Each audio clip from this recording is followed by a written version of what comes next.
Alhamdulillahirrahmanirrahim. Puji syukur atas kehadiran Allah Subhanahu wa Ta'ala. Pada pagi hari ini kita akan mendengarkan seminar mengenai penerapan budaya positif yang akan disampaikan oleh calon guru putra 11. Perkenalkan, di sebelah kanan kami Ibu Roma Mulyani, CGP Angkatan 11. Kemudian di sebelah kiri kami Bapak David Ricardo, juga CGP dari Angkatan 11. Baik, rekan kami dari SMP Negeri 29 Padang akan menyampaikan penerapan budaya positif dalam aplikasinya di SMP Negeri 29 Padang.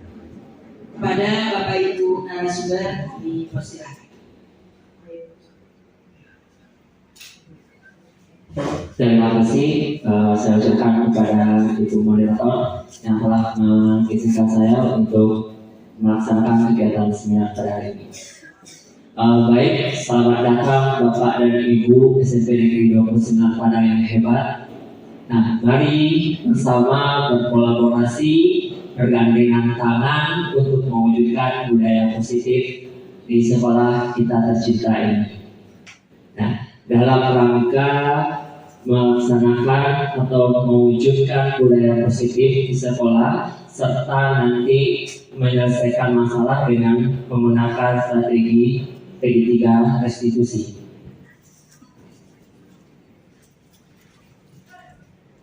Baik, untuk mewujudkan budaya positif di sekolah, kita perlu yang namanya konsep inti dari budaya positif itu seperti apa.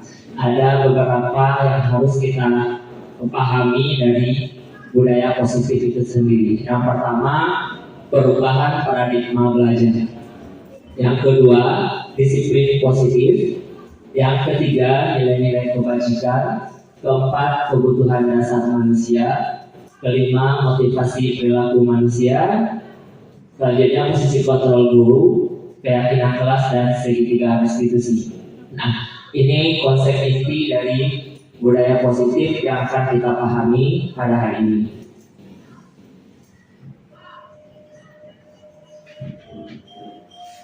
Nah, kita bahas yang pertama tentang pembelajaran dengan paradigma baru. Pembelajaran dengan paradigma baru merupakan pembelajaran yang dirancang berdasarkan prinsip pembelajaran terdiferensiasi, sehingga para peserta didik belajar sesuai kebutuhannya berdasarkan tahap perkembangan sesuai teori psikologi modern untuk mewujudkan profil pelajar Pancasila. Nah, di mana profil pelajar Pancasila itu sendiri adalah yang pertama, beriman bertakwa kepada Tuhan yang Maha Esa dan berapa mulia. Dua, berkebinekaan global. Ketiga, bergotong royong, kreatif, bernalar kritis, dan mandiri. Itu wujud dari paradigma baru dalam penerapan disiplin positif nantinya. Selanjutnya, miskonsepsi tentang teori kontrol. Ini permasalahan yang muncul dalam kita sebagai guru dengan murid. Ada miskonsepsi tentang teori kontrol yang perlu kita pahami. Yang pertama itu ilusi guru mengontrol murid. Nah, dari gambar itu terlihat bagaimana bentuk skenario dari pendidikan. Kemudian ilustrasi bahwa semua penguatan positif, efektif dan bermanfaat. Kemudian ilusi bahwa orang dewasa berhak memasak. Kemudian ilusi bahwa kritik dan membuat rasa bersalah mampu mengeluarkan harga. Ini bentuk teori konsepsi, miskonsepsi tentang teori kontrol.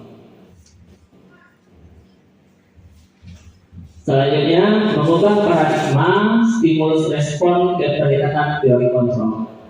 Nah, kita lihat ada dua di sini, ada stimulus respon dan teori kontrol.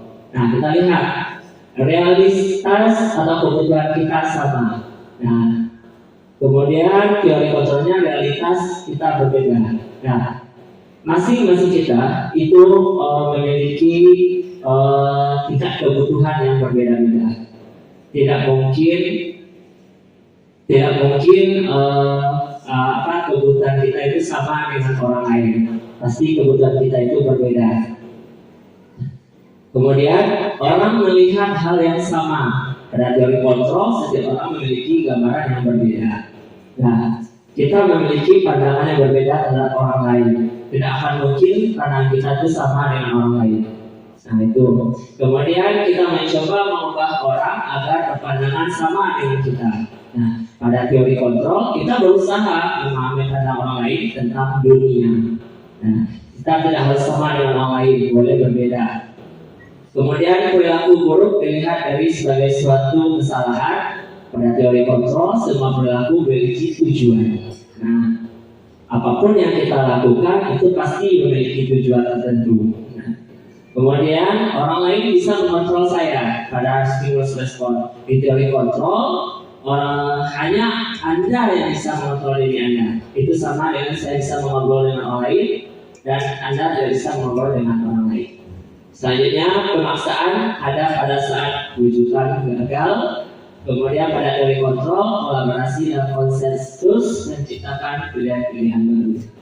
Kemudian model berpikir menang kalah dan model berpikir menang-menang. Itu pada teori kontrol dan stimulus respon.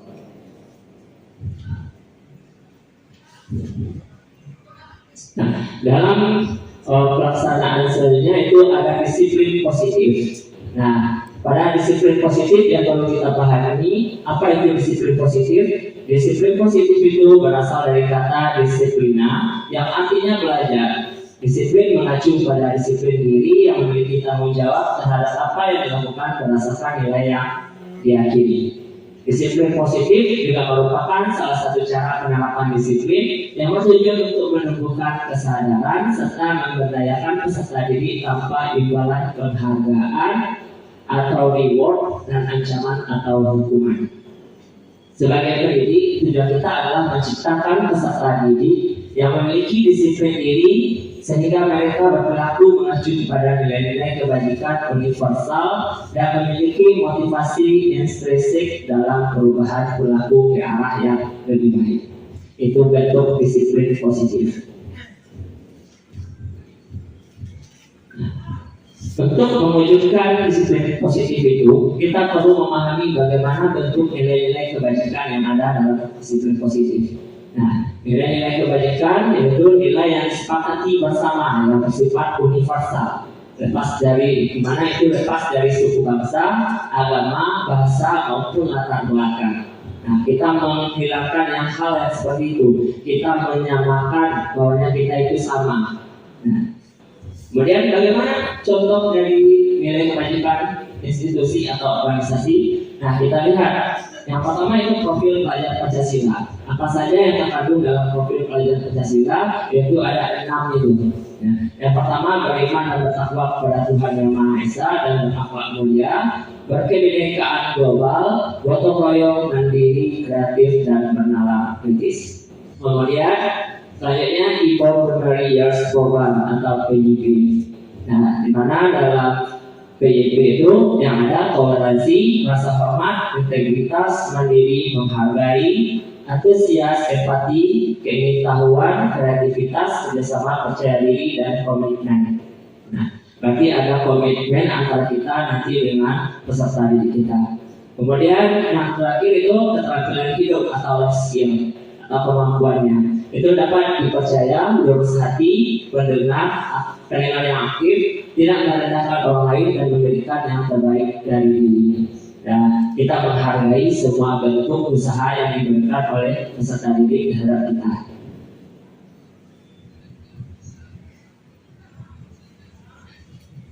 Selanjutnya, kebutuhan dasar manusia. Kebutuhan dasar manusia adalah segala sesuatu yang kita lakukan untuk mendapatkan apa yang kita inginkan.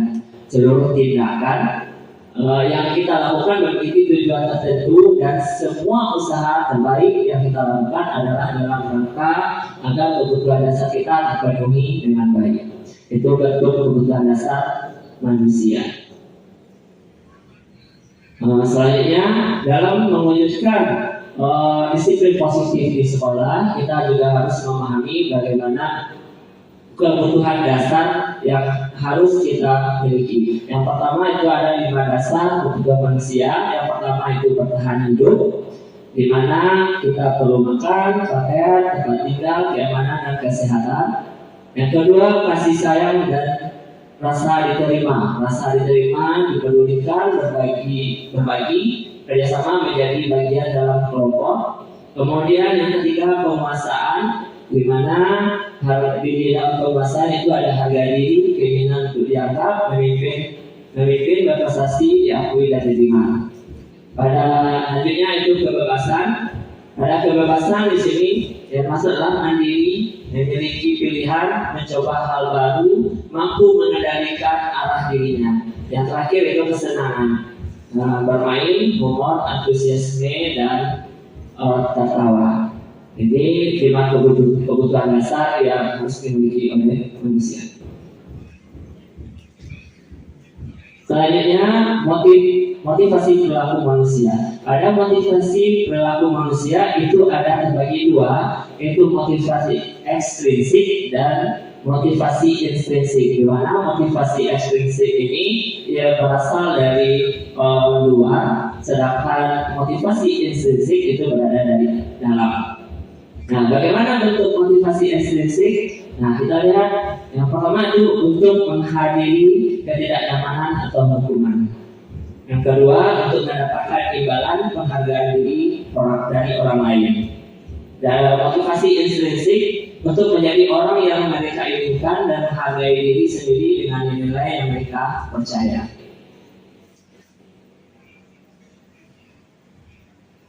Selanjutnya dalam penerapan disiplin positif ada di sini teori motivasi, hukuman dan penghargaan dan restitusi yang harus kita pahami. Yang pertama ada hukuman, konsekuensi dan restitusi. Ada hukuman, bagaimana bentuk hukuman itu? Yang pertama itu tidak terencana, tiba-tiba, murid tidak tahu apa yang akan terjadi, tidak dilibatkan, bersifat satu arah, berupa hukuman fisik atau psikis. Nah, bentuk hukuman ini kalau kita lakukan dalam murid mungkin tidak terencana, mungkin datangnya tiba-tiba, bahkan peserta didik atau murid itu bahkan terheran-heran dengan apa yang hukuman yang diberikan kepada mereka. Selanjutnya konsekuensi. Dalam konsekuensi itu terencana, disepakati sesuai peraturan, murid tetap dibuat tidak nyaman jika guru selalu memonitor murid. Selanjutnya yang terakhir itu restitusi, di mana restitusi ini adalah proses dari menciptakan kondisi bagi murid untuk memperbaiki kesalahan, kemudian proses kolaboratif yang mengajarkan murid untuk mencari solusi sendiri. Jadi kita dalam menghadapi permasalahan dengan murid mungkin cara penyelesaiannya lebih gampang dengan menggunakan restitusi. Bahkan kita bisa mencari jalan keluar atas permasalahan yang terjadi pada murid.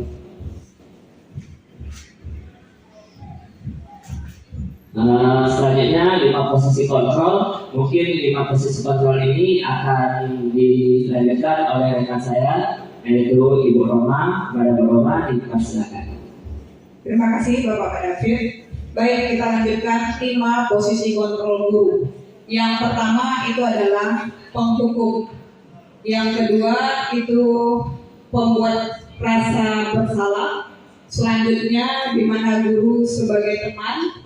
Kemudian guru sebagai pemantau, dan selanjutnya yang terakhir itu adalah manajer.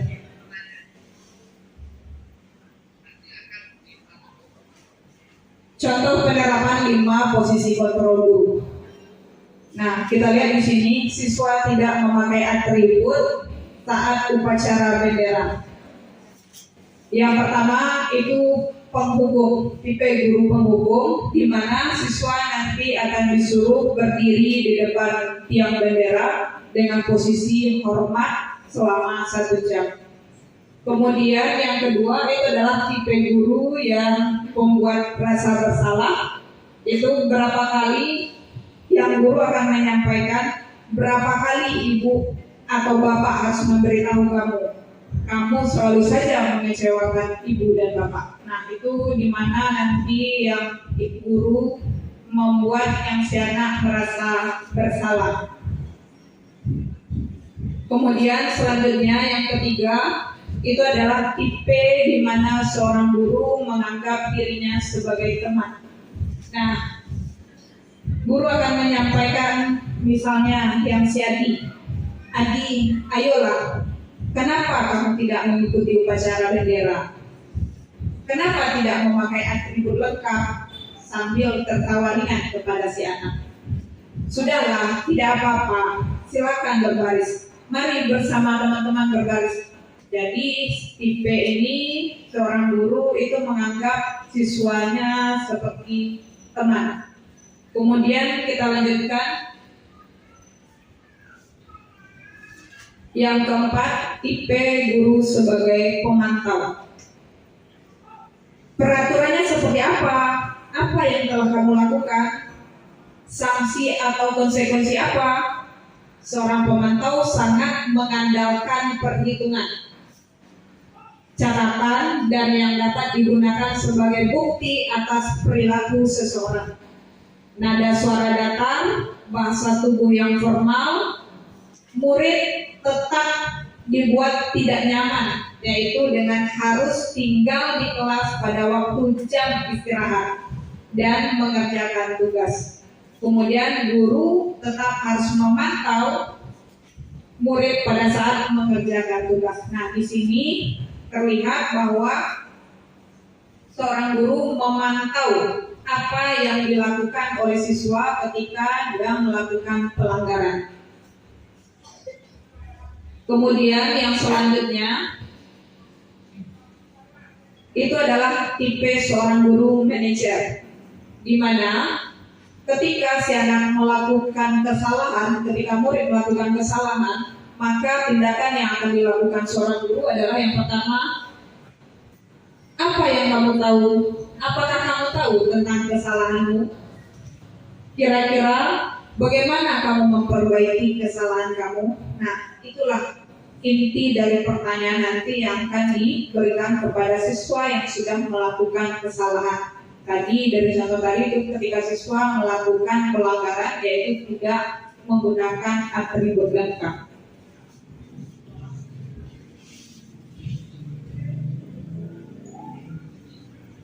Nah, di sini posisi kontrol apakah aku? Nah, ibu bapak bisa melihat di posisi kontrol manakah kita.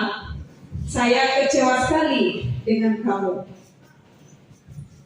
Kamu tidak pernah benar melakukannya. Apa rencana kamu untuk menyelesaikan masalah ini? Ayolah, lakukan demi bapak ibu ya.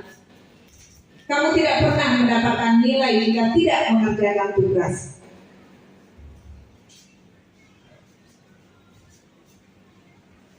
Nah, selanjutnya kita masuk pada keyakinan kelas.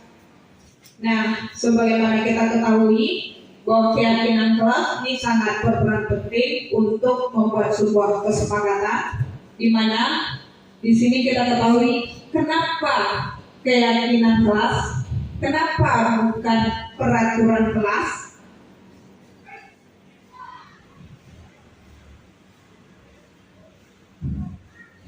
Nah, sebagaimana Ibu Bapak bisa lihat di sini bahwa untuk membentuk sebuah keyakinan kelas, hal-hal yang harus diperhatikan. Yang pertama, keyakinan kelas itu bersifat abstrak, berupa pernyataan yang universal dibuat dalam pernyataan positif, sedikit saja agar mudah diingat,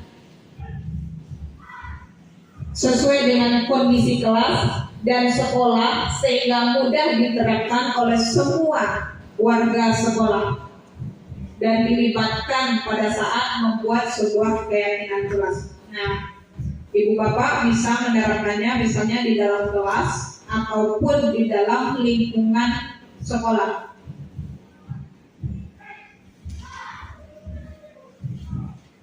Selanjutnya itu segitiga restitusi.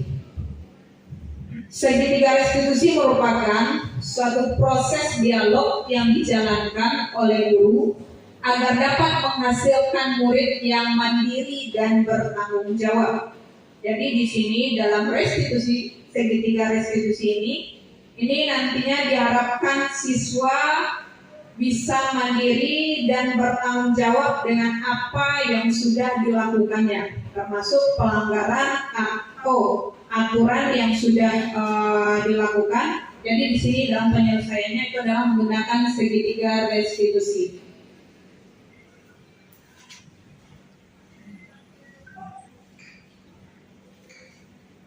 Kemudian dalam pelaksanaan segitiga restitusi, yang pertama yang harus dilakukan itu adalah menstabilkan identitas.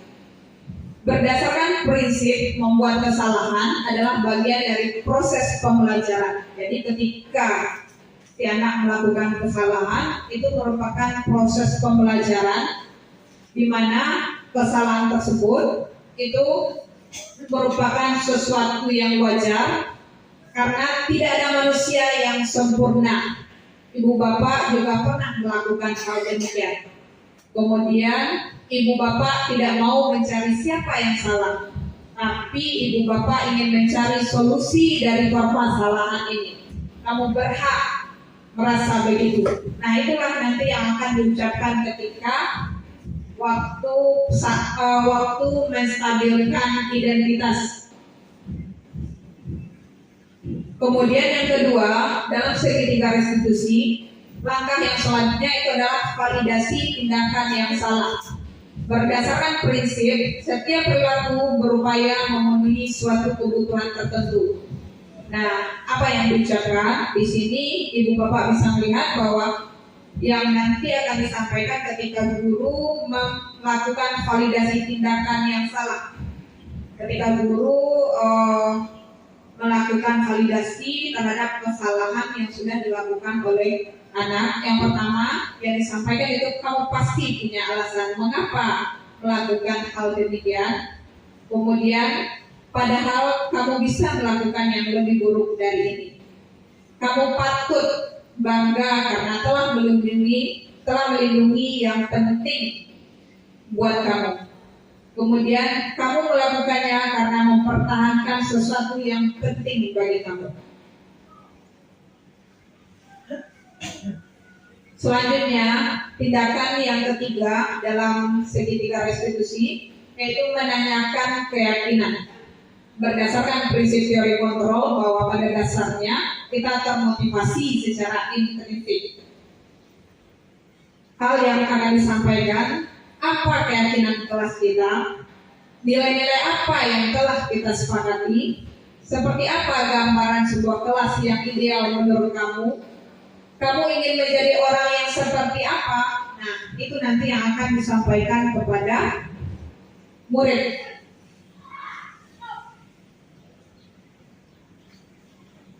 Nah, selanjutnya penutup.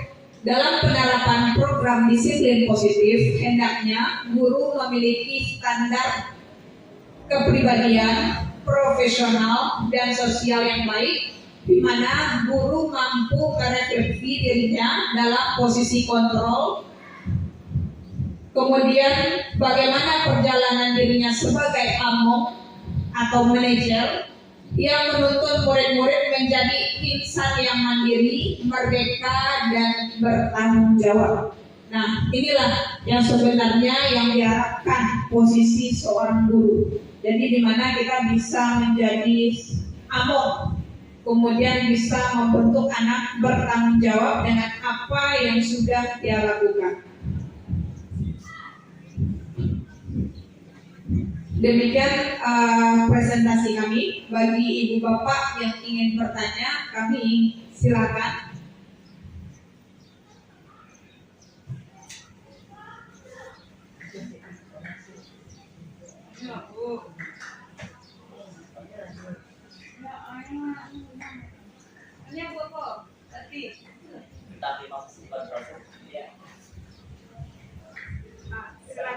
Silakan Ibu Riza. Silakan Ibu Riza.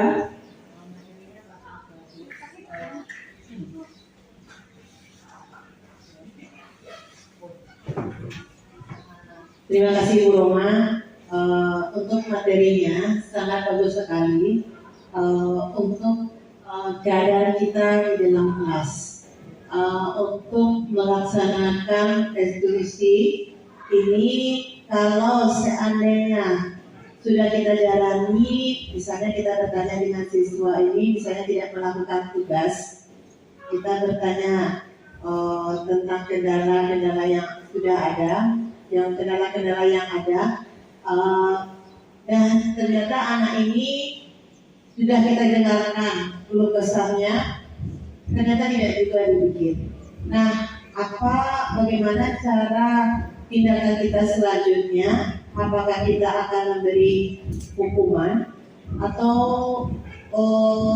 sebagai yang bagaimana itu, supaya agar anak ini termotivasi untuk mengerjakan tugasnya. Terima kasih. Assalamualaikum warahmatullahi wabarakatuh.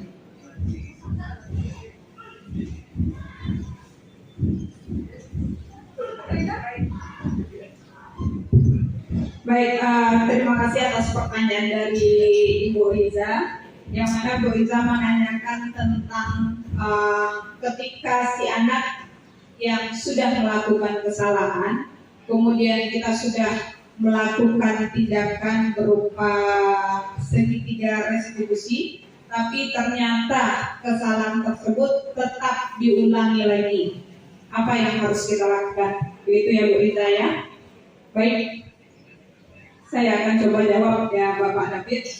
Nah, ketika siswa sudah melakukan kesalahan yang berulang kali, kita sudah mencoba melakukan segitiga restitusi dengan memberikan sanksi kepada si anak supaya ada efek jerahnya. Jadi di sini nanti siswa takut untuk melakukan kesalahan lagi. Nah, seperti itu Ibu Riza. Silakan Ibu. Bapak David, bisa ditambahkan Pak David? Ya, terima kasih teman-teman. Mungkin sudah tambahan, mungkin jika anak itu melakukan hal kegiatan yang sama atau kesalahan yang sama kembali, mungkin kita coba kembalikan kepada mereka apa yang ingin mereka butuhkan.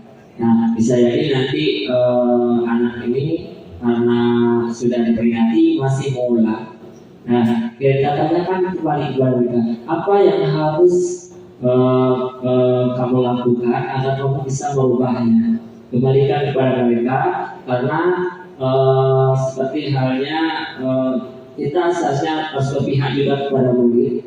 Nah, jadi harus kita kembalikan kepada mereka apa yang harus mereka lakukan. Nah, jika nanti memang melakukan hal yang sama kembali, mungkin ini akan ditindaklanjuti lebih spesifik lagi, mungkin begitu.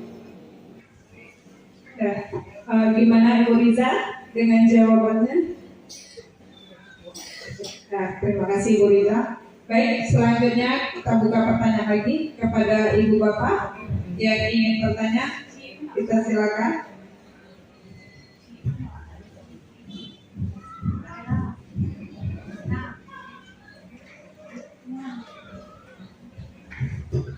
Baik, kayaknya sudah paham semuanya. Mungkin itu hasil presentasi dari kami CGP Angkatan 11 mengenai diseminasi segitiga restitusi yang akan insya Allah akan dilaksanakan di SMP Negeri 29 Padang. Kami dari CGP Angkatan 11 mengucapkan terima kasih sekali atas kehadiran Bapak dan Ibu di sini dalam pelaksanaan kegiatan kami ini. Nah, kekurangan terlebih kami mohon maaf dan saya akhiri. Wassalamualaikum warahmatullahi wabarakatuh.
Bapak akan menilai sebagai orang yang cerdas ya Pak. Ya. Menurut anak Bapak, apakah kelas masuk kelas yang baik? Iya Pak. Tidak Pak. Semua orang pasti pernah berbuat karena tidak ada yang sempurna. Ya. Bapak juga pernah. Tapi Bapak tidak mencari siapa yang salah. Jadi Bapak ingin mencari solusi bagi masalah. Kamu pasti memiliki alasan. Coba ceritakan pada Bapak, mengapa kamu sering terlambat masuk kelas setelah jam setengah? Saya tidak bermain sama teman-teman. Jadi saya tidak hampir berbisnis. Makanya saya bermain bersama teman. Kamu pasti sangat baik. Adakah solusi yang bisa kamu lakukan? Jaga hati, kamu tidak terlambat masuk kelas. Apa kamu kalau mulai mulai besok Pak, saya akan berusaha untuk mengajar dan melakukan. Nah, masih ingat tidak pelajaran kelas 14 dan semangat? Kira-kira keyakinan apa yang berkaitan dengan hal ini? Disiplin dan menghargai waktu. Benar sekali. Jadi, selanjutnya kamu ingin menjadi murid yang bagaimana? Saya ingin lebih bisa memakai waktu, menghargai diri saya, yang bisa menghargai guru dan yang selalu tepat waktu. Nah, sekarang kita sudah ada solusinya. Bapak yakin kamu pasti bisa menanamkan muridmu dengan baik dan dapat mengatur waktu lebih bijak. Baik Pak. Sekarang kamu bisa kembali bermain dengan teman-temannya ya.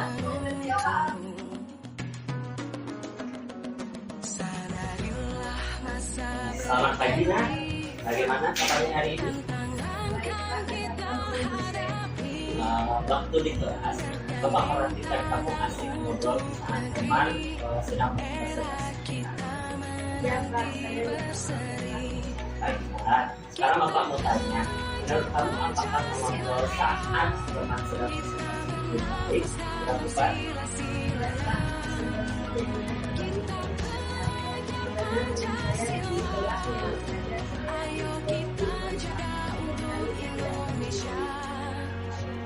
Bapak tidak mencari siapa yang salah. Berbuat salah itu wajar. Semua orang pasti pernah melakukannya. Tidak hanya kamu saja, bahkan Bapak pernah melakukannya. Bapak juga suka sekali bercerita. Nah, Bapak mengerti. Kamu pasti punya alasan melakukannya. Coba ceritakan pada Bapak, apa yang kamu lakukan? Saya dan ibu saya sedang secara dari kemarin saya berceritakan keseruan kepada teman itu Pak. Wah, pasti seru sekali ya kegiatan camping kemarin. Kira-kira apa ada solusi tidak? Kamu kalau tidak bercerita, namun tidak mengambil kemana? Saya akan menunggu sampai pelajaran selesai dan saya Jadi kamu sedang melatih antara waktu yang tepat. Nah, kamu betul sekali. Sekarang Bapak ingin bertanya tentang sikap kamu kira-kira keyakinan kelas mana yang menunjukkan kamu baik saat teman sedang berpresentasi. Iya, betul. Jadi, apakah sikap itu perlu kita lakukan? Kenapa? Apakah itu penting untuk diri kamu? Ya Pak, dan jika ingin memahami pelajaran yang mudah, saya harus fokus saja. Benar sekali. Pasti tidak enak jika kita presentasi tidak mau diperhatikan temannya. Berarti kita sudah ada solusi. Mudah-mudahan kedepannya kamu bisa lebih baik lagi. Sama-sama. Sekarang kamu boleh kembali ke kelas. Ingat, belajar dengan rajin dan tetap semangat. Saatnya meraih mimpi.